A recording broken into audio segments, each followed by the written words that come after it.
there's been a survey out showing that a lot of teenagers are chronically ill because of social networking. On to talk about it right now is Ross Bark. He runs Best Enemies Education. Hello, Ross. Hi, Ross. Hello, Mikey. Hello. Emma, how are you? Yeah, we're really good. Well, Good. what's This going is on? crazy.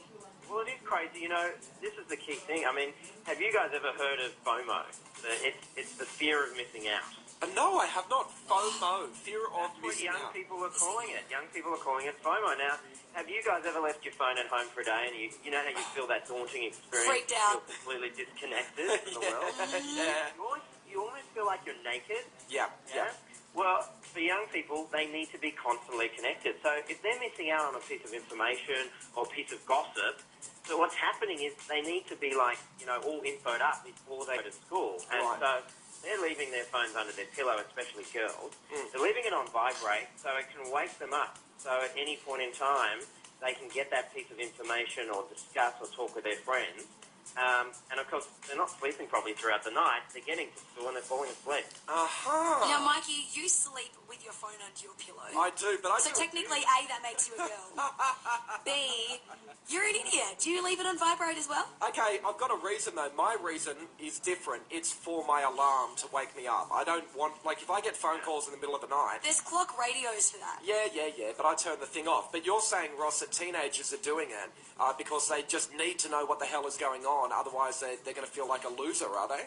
Well, I mean, if you look at young people, their lives are essentially their social world. I mean, emails, Facebook, they need that information. So for them, it's a big issue. And I think the biggest thing, from our workshops when we go into school, the biggest thing that we learn from young people is that that's the time of night when they're most likely to get those explicit, inappropriate images. That's the most likely time of the night where they're going to be cyber bullied.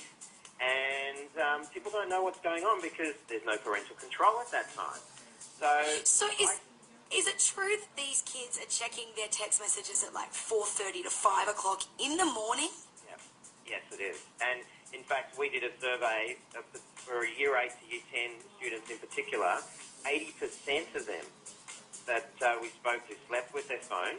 And in fact, we've got statistics saying 50% of young people will check their Facebook before they get out of bed on their mobile phone. Yeah, it kind of makes sense. Okay, and this is, like, is it completely harmful? I mean, there's nothing good to be said about this? Well, I think there's always positive things in terms of the way in which people are socially communicating. And it brings a lot of benefits. But for them to be doing this in the middle of the night, one, there's no parental control, right? Two, it's holding up their sleep and their sleep deprivation. And teachers are saying, well, they get to school by midday, they're falling asleep.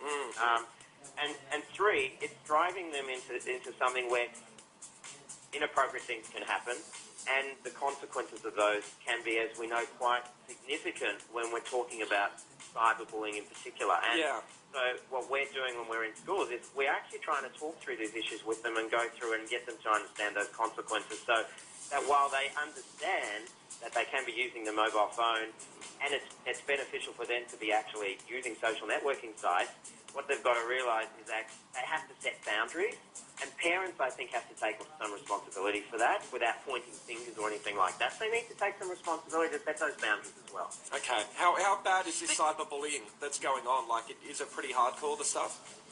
It is, and it's increasing. 1 in 10 students have said that they are continuously bullied online, and it's for us, we talk about cyberbullying, but for a young person, it's the action of, do I receive an inappropriate text? Do I get barraged with emails from somebody that I may not know or may know, because people hide behind the internet. They think they're anonymous. And it's and they do it on Facebook sites all the time. Like, even on our Mike and Emma page, people go on these furious rants. You know, they're pissed off about something that we've said, and I can guarantee 98% of the time, these people who are being cyberbullies or writing crap on people's walls or sending these horrible texts or emails would never say it to the person's face, because they have all the power sitting behind a keyboard or texting on a phone.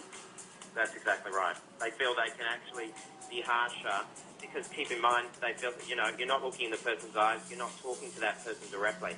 But the fact is, it can be so easily misread. I mean, you can receive a text message, an email, or read something on Facebook, and the intention of that might not even be what the person was necessarily projecting. It could be something completely benign, but that person will take it the wrong way, and it will snowball.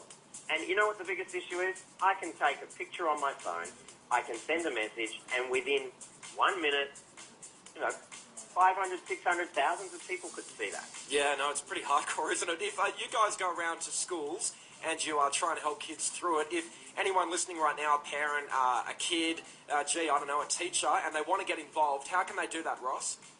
The best thing to do is to go to our website, www.bestenemies.org.